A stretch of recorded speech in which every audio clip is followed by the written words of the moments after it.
ഒരു 23 വയസ്സുകാരി 3 വയസ്സ് മുതൽ അവൾ നേരിടേണ്ടി വന്ന ദാരുണമായിട്ടുള്ള പല സംഭവങ്ങളെക്കുറിച്ചുള്ള അനുഭവങ്ങൾ തുറന്നു പറയുന്നത് കേൾക്കുമ്പോൾ ശരിക്കും പറഞ്ഞു കഴിഞ്ഞാൽ നമ്മൾ ഞെട്ടിപ്പിക്കുന്നതാണ്. കാരണം ഒരച്ഛനിൽ നിന്നും സ്വന്തം സഹോദരനിൽ നിന്നും ഒരു കുഞ്ഞിന് ഇത്രയും വളരെ മോശപ്പെട്ട കാര്യങ്ങൾ നേരിടേണ്ടി വരുന്നു എന്ന് പറയുന്നത് നമ്മൾ ഈ സമൂഹത്തിൽ ഇത്തരം ആളുകൾ ജീവിച്ചിരിക്കുന്നു എന്ന് പറയുന്നത് അത്രയും നമ്മളെ വല്ലാതെ വേദനിപ്പിക്കുന്നൊരു സംഭവമാണ്. എന്തൊക്കെയാണ് അവർ തുറന്നു പറഞ്ഞിരിക്കുന്ന ആ കാര്യങ്ങൾ എന്തൊക്കെയാണ്?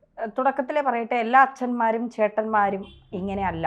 സ്വന്തം മകളെ തിരിച്ചറിയാനും സ്വന്തം പെങ്ങളെ തിരിച്ചറിയാനും ബോധമുള്ള ഒരുപാട് അച്ഛന്മാരും ചേട്ടന്മാരുമുള്ള ഒരു നാട്ടിലാണ് നമ്മളൊക്കെ ജീവിക്കുന്നത്. പക്ഷേ കുറച്ച് പേർ പെൺമക്കളെ തൻ്റെ മകളാണ്, തൻ്റെ ചോരയാണ് എന്ന് തിരിച്ചറിയാതെ മറന്നുകൊണ്ട് അവരിലെ ഉപഭോഗ വസ്തു മാത്രം, അവരുടെ ശരീരം കാണുമ്പോൾ കാമം കയറുന്ന അച്ഛന്മാരും സഹോദരിയെ കാണുമ്പോൾ സഹോദരിയുടെ ശരീരം കാണുമ്പോൾ കാമം കയറുന്ന സഹോദരങ്ങളും ഉള്ള നാട്ടിലാണ് നിർഭാഗ്യവശാൽ നമ്മൾ ജീവിക്കുന്നതെന്ന് ഓർക്കുമ്പോൾ വളരെ അപമാനം തോന്നുന്നു എന്നുള്ളതാണ്. ഇവിടെ ഹവീന റബേക്ക എന്ന് പറയുന്ന പെൺകുട്ടി പഠിത്തത്തിൽ മിടുക്കി, എല്ലാ ആക്ടിവിറ്റീസിലും മിടുക്കി, അച്ഛനും അമ്മയുടെയും 2 മക്കളിൽ ഇളയവളാണ്.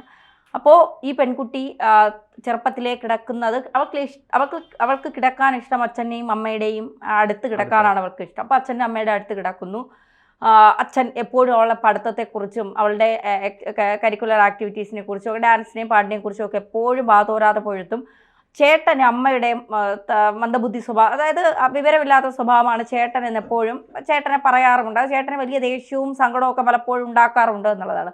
3 വയസ്സ് വരെ അച്ഛൻ്റെ പെറ്റായിരുന്ന അച്ഛനെ ഏറ്റവും കൂടുതൽ സ്നേഹിച്ചിരുന്ന മകൾ 3 വയസ്സ് കഴിഞ്ഞപ്പോൾ മുതൽ അച്ഛൻ്റെ സ്വഭാവത്തിൽ മാറ്റങ്ങൾ വന്നു തുടങ്ങി. അതായത് തൊട്ടടുത്ത് കിടക്കുമ്പോൾ തന്നെ അച്ഛൻ ശരീരത്തിൻ്റെ പല ഭാഗങ്ങളിലും സ്പർശിക്കാൻ തുടങ്ങി.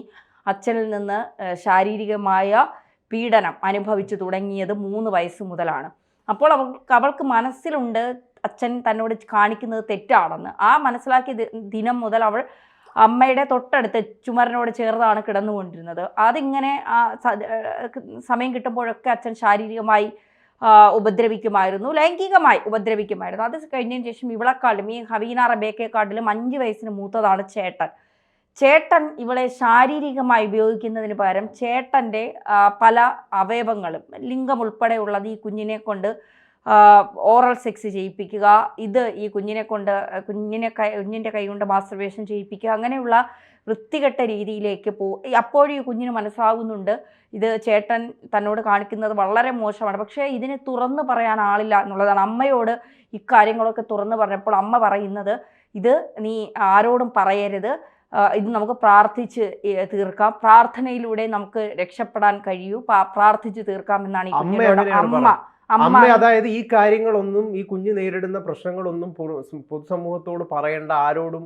പറയേണ്ട എന്നാണ് പറയുന്നത്. അതുകൊണ്ടാണ് ഈ പെൺകുട്ടി എനിക്ക് തോന്നുന്നു ഒരു 16 വയസ്സ് വരെയൊക്കെ ലൈംഗികമായി പീഡനത്തിനിടെ നമ്മുടെയൊക്കെ വീട്ടിലെ അമ്മമാരോട് നമ്മളൊക്കെ ഇത് പറഞ്ഞാൽ പിന്നീട് അമ്മയും ആ അച്ഛനും സഹോദരനും നമ്മുടെ വീട്ടിൽ ഉണ്ടാവില്ല, അല്ലേ? ഒരു പരിധിക്കപ്പുറം സത്യത്തിൽ പെൺകുട്ടികളെ ഇപ്പോൾ പല അമ്മമാർക്കും, എല്ലാ അച്ഛനെയും സഹോദരങ്ങളെ ഒന്നും ഞാൻ അടച്ചാക്ഷേപിക്കുന്നില്ല, പല അമ്മമാർക്കും പെൺമക്കളെ അച്ഛനോടും സഹോദരന്മാരുടെ അടുത്ത് വിട്ടിട്ട് പോകാൻ ഇപ്പോഴും ഭയമാണ്. അതിൻ്റെ പേരിൽ ജോലി ഉപേക്ഷിച്ച് വരെ പെൺമക്കളെ നോക്കാൻ വീട്ടിൽ നിൽക്കുന്ന അമ്മമാരുണ്ട് എന്നുള്ളതാണ്. കാരണം ഈ കൊച്ചിൻ്റെ ഹവീന റബേക്കയുടെ അച്ഛൻ കാഞ്ഞിരപ്പള്ളിയിൽ ഒരു കട നടത്തുകയായിരുന്നു. ഇയാൾക്ക് ആ സമയത്തെ പല അവിഹിത ബന്ധങ്ങളും ഉണ്ടായിരുന്നു. അത് ഈ അമ്മയ്ക്കറിയാം.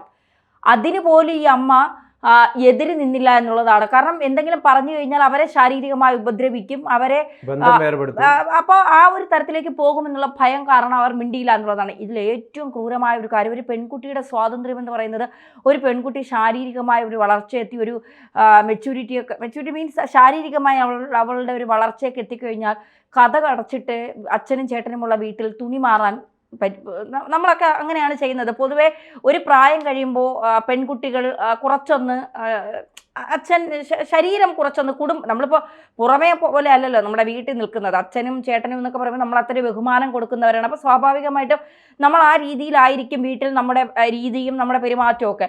പ്രത്യേകിച്ച് ഇങ്ങനെ ഒരു അച്ഛനും ചേട്ടനും കൂടെ ഉള്ളപ്പോൾ ഏത് സമയത്ത് നമ്മുടെ ഉള്ളിൽ പടച്ചുകൊണ്ടിരിക്കും, എന്നെ എന്തെങ്കിലും ചെയ്യുമോ, ഒറ്റയ്ക്ക് വീട്ടിലുള്ളപ്പോൾ എന്നെ അച്ഛൻ ലൈംഗികമായി പഴയതുപോലെ ഉപദ്രവിക്കും. അച്ഛൻ എപ്പോഴും സമയം കിട്ടുമ്പോഴൊക്കെ വളർച്ചയെന്നൊന്നുമില്ല, ഈ പെൺകുട്ടി ഉപദ്രവിച്ചുകൊണ്ടിരിക്കുകയാണ്. ചേട്ടനും അങ്ങനെ തന്നെയാണ്. കഥ കടച്ചിട്ട് നീ തുണി മാറരുത് എന്നാണ് അച്ഛൻ പറയുന്നത്. അതായത് 10ാം ക്ലാസ് എത്തിയപ്പോഴും ഒക്കെ ഈ പെൺകുട്ടിയോട് ഈ അച്ഛൻ പറയുന്നത് നിന്റെ ശരീരം മുഴുവൻ എനിക്ക് കാണണം, കഥ കടച്ചിട്ട് തുണി മാറരുത്. അങ്ങനെ ഈ പെൺകുട്ടി എതിർത്തിട്ടില്ല. അതാണ് ഈ അമ്മ എതിർത്തിട്ടില്ല. ഈ അമ്മ എതിർക്കാത്തതിൻ്റെ ഒറ്റ കാരണം കൊണ്ടാണ് ഈ പെൺകുട്ടി ഏകദേശം +2 പഠിക്കുന്നത് വരെ ഈ പെൺകുട്ടിക്ക് ശാരീരികമായ പീഡനം അച്ഛനിൽ നിന്ന് ചേട്ടനിൽ നിന്ന് ഏൽക്കേണ്ടി വന്നത് എന്നുള്ളതാണ്. ഒരു ദിവസം ഈ പെൺകുട്ടി കഥ കടച്ച് പലതവണ ആത്മഹത്യക്ക് ശ്രമിച്ചു, നടന്നില്ല. പെൺകുട്ടി കഥ കടച്ച് തുണി മാറാൻ ശ്രമിച്ചപ്പോൾ ചേട്ടൻ പുറത്തുനിന്ന് ഓടി വന്ന് കതകിലിട്ട് അടിച്ച് പ്രശ്നമുണ്ടാക്കി കതക് തുറപ്പിച്ചു. അതായത് പൂർണ്ണ നഗ്നയായി അവളെ ചേട്ടനും അച്ഛനും കാണണം. അതിനുശേഷം അവൾ ബാത്റൂമിൽ കുളിച്ചുകൊണ്ട് നിന്നപ്പോൾ ഈ ചേട്ടൻ, സ്വന്തം ചോരയാണ്, ഈ ചേട്ടൻ വന്ന് ബാത്റൂമിൻ്റെ മേളത്തെ ആ എയർ ഹോളിൽ കൂടെ ഒളിഞ്ഞു നോക്കുന്നുവെന്ന്. ഈ പെൺകുട്ടി കുളിക്കുന്നത്, നഗ്നയായി നിന്ന് ഈ പെൺകുട്ടി കുളിക്കുന്നത്. അപ്പോൾ ബാത്റൂമിൽ പോകാൻ, അതായത് യൂറിൻ പാസ് ചെയ്യാൻ പോലും പോകാൻ ഭയമായിരുന്ന കാലഘട്ടത്തെക്കുറിച്ച് ഒന്ന് ആലോചിച്ച് നോക്കൂ. നമ്മൾ ഏറ്റവും സുരക്ഷിതരാകുന്നത് എവിടെയാണ്? നമ്മുടെ വീട്ടിലാണ്. പെൺകുട്ടി ഇതിപ്പോ തുറന്നു പറഞ്ഞു. ഇങ്ങനെ തുറന്നു പറയാത്ത അനേകം പെൺകുട്ടികൾ ഇപ്പോഴും ഈ നാട്ടിൽ ജീവിച്ചിരിപ്പുണ്ട്. തീർച്ചയായിട്ടും ഞാൻ പറയുന്നത് ആ അമ്മയെ ആദ്യം, സത്യത്തിൽ അവർക്ക് വേണം 4 അടിയുടെ കുറവ്. ഇത് അടിയുടെ കുറവിനപ്പുറം അവരെ എന്തെങ്കിലും കൗൺസിലിങ്ങിന് കൊണ്ടുപോയി നേരെ ആക്കിയിരുന്നെങ്കിൽ ഒരു പക്ഷേ അവരുടെ മാനസികാവസ്ഥ എന്താണെന്ന് എനിക്ക് മനസ്സിലാവുന്നില്ല. സ്വന്തം മകൾ വീട്ടിൽ ശാരീരിക പീഡനത്തിന് ഇടയാകുമ്പോഴും പ്രാർത്ഥിക്കാൻ നമുക്ക്, ഇതാരോടും പറയണ്ട, നമ്മുടെ കുടുംബത്തിനാണ് നാണക്കേട്, നിനക്കാണ് ഇതിൻ്റെ പ്രശ്നങ്ങൾ എന്ന് പറഞ്ഞൊരു പെൺകുട്ടിയെ അതിൽ നിന്ന് തുറന്നു പറയുന്നതിൽ നിന്ന് പോലും അവളെ വിലക്കുന്ന, അവളെ അനുഭവിക്കുന്ന ശാരീരിക പീഡനങ്ങൾക്ക് പോലും അവളെ സംരക്ഷിക്കാൻ കഴിയാത്ത ഒരു അമ്മ, ഇവരെയൊക്കെ ആരാണ് അമ്മയെന്ന് വിളിക്കുന്നത്? അത് കഴിഞ്ഞ് ഈ പെൺകുട്ടി കോളേജിൽ ചേരുന്നു, അതിന് സമ്മതിക്കുന്നില്ല. ഈ പെൺകുട്ടിയുടെ സ്ത്രീകളായ സുഹൃത്തുക്കൾ വീട്ടിൽ വരുമ്പോൾ അച്ഛനും ചേട്ടനും വലിയ സന്തോഷമാണ്. പുരുഷ സുഹൃത്തുക്കൾ വീട്ടിൽ വരുമ്പോൾ ഇവൾ വ്യഭിചാരിയാണ്, ഇവൾ പോക്ക് കേസാണ്, ഇവൾ അഴിഞ്ഞാടി നടക്കുകയാണ്, ഇവൾക്ക് മറ്റ് ബന്ധങ്ങളുണ്ടെന്ന് പറഞ്ഞ് ഈ പെൺകുട്ടിയെ തന്നെ അച്ഛനും സഹോദരനും നാട്ടിൽ മോശം പറഞ്ഞ് പരത്താൻ തുടങ്ങുക. അങ്ങനെ ഗതികെട്ടി ഈ പെൺകുട്ടി ഹോസ്റ്റലിലേക്ക് ഇനി ഒരിക്കലും തിരിച്ച് വീട്ടിലേക്ക് വരില്ല എന്ന് പറഞ്ഞുകൊണ്ട് ഡിഗ്രി കാലഘട്ടം മുതൽ ഈ പെൺകുട്ടി ഹോസ്റ്റലിലാണ് നിന്നത്. അപ്പോഴൊക്കെ നാട്ടിൽ അച്ഛനും ചേട്ടനും പറഞ്ഞു വരുത്തിയത് അവൾ ആരെ കൂടെ പോയി, അവൾ കുടുംബത്തിനെ നാണം കെടുത്തി, അവളുമായിട്ട് ഞങ്ങൾക്ക് ഒരു ബന്ധവുമില്ല. അപ്പോഴും അച്ഛനും ചേട്ടനും ഈ പെൺകുട്ടിയെ ഉപദ്രവിച്ചത് കൊണ്ടാണ്, ശാരീരികമായി പെൺകുട്ടി പീഡനം അനുഭവിച്ചത് കൊണ്ടാണ് പോയത് എന്ന് അമ്മ പോലും പുറത്ത് പറയുന്നില്ല എന്നുള്ളതാണ്. അതിനുശേഷം ഈ പെൺകുട്ടി വരുന്നത് അച്ഛൻ്റെ മരണത്തിനാണ്. അച്ഛൻ്റെ മരണത്തിന് വന്ന സമയത്ത് ഈ പെൺകുട്ടിയുടെ ഈ തുറന്ന പറച്ചിലുകൾ ചില ചാനലുകളിലൊക്കെ വന്നു.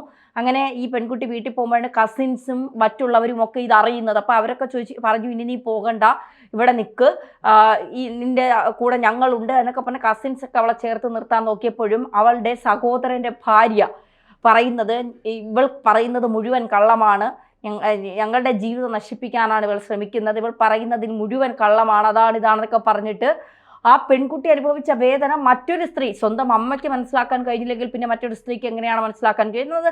അവരുടെ ജീവിതവും കൂടി അവർക്ക് നോക്കണം. അതുകൊണ്ട് അത് കഴിഞ്ഞ ശേഷം ഈ പെൺകുട്ടി വലിയ രീതിയിലുള്ള മാനസിക ട്രോമയിലേക്ക് പോയി എന്നാണ് പറയുന്നത്. ഇപ്പോഴും അതിൽ നിന്ന് ട്രീറ്റ്മെൻറ്റിലാണ്, കരകയറി വരാൻ അവൾക്ക് സാധിച്ചിട്ടില്ല എന്നാണ് പറയുന്നത്. അത് നമുക്ക് മനസ്സിലാക്കാൻ കഴിയുന്ന ഒരു കാര്യമേ ഉള്ളൂ. കാരണം ഗൗതം, നമ്മൾ ഏറ്റവും കൂടുതൽ സുരക്ഷിതരായി നിൽക്കുന്നത് എവിടെയാണ്? നമ്മുടെ വീട്ടിലാണ്, അല്ലേ?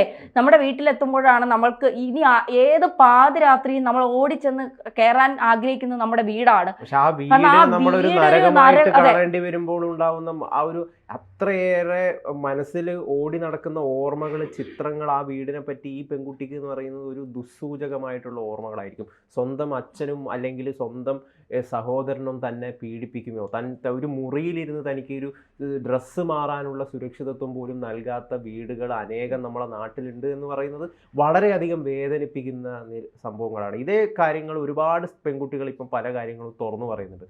ഇപ്പോൾ കുട്ടിക്കാലത്ത് അവർക്ക് ഇതേ രീതിയിലുള്ള ഒരുപാട് അനുഭവങ്ങളിലൂടെ കടന്നു വരേണ്ടി, എനിക്ക് ഇത്തരം ചില സുഹൃത്തുക്കളുണ്ട് ഇത്തരം രീതിയിലുള്ള കാര്യങ്ങൾ ഇപ്പോൾ തുറന്നു പറയുന്നത്. അതായത് അതിലൊരാളുടെ ഒരു അനുഭവം ഞാനൊന്ന് പങ്കുവെക്കാം. അതിൽ ഒരാളെന്ന് ഞാൻ രാത്രി 2 മണിക്ക് എപ്പോഴും അറിയാതെ ഉറക്കത്തിൽ നിന്ന് ഞെട്ടും. അപ്പോൾ ഇവർക്ക് അറിയില്ല ഇവരെന്തുകൊണ്ടാണ് ഈ ഉറക്കത്തിൽ നിന്ന് ഞെട്ടുന്നതെന്ന് ഇവർക്ക് അറിയില്ല. അപ്പോൾ ഇവരൊരു ഡോക്ടർ, ഒരു സൈക്കോളജിസ്റ്റിനെ സമീപിച്ചു, ഒരു ഹിപ്നോട്ടിസ്റ്റിനെ സമീപിച്ചു. അപ്പോൾ അതിലൂടെ കാര്യം എന്താണ് വ്യക്തമായെന്ന് വെച്ച് കഴിഞ്ഞാൽ, അതായത് ഈ ഹിപ്നോട്ടിസത്തിലൂടെ ഈ ഏജ് റിഗ്രഷൻ പോലുള്ള നമ്മളെ പഴയ ഓർമ്മകളിലേക്കൊക്കെ സഞ്ചരിക്കുന്ന കുറേയധികം കാര്യങ്ങളുണ്ട്.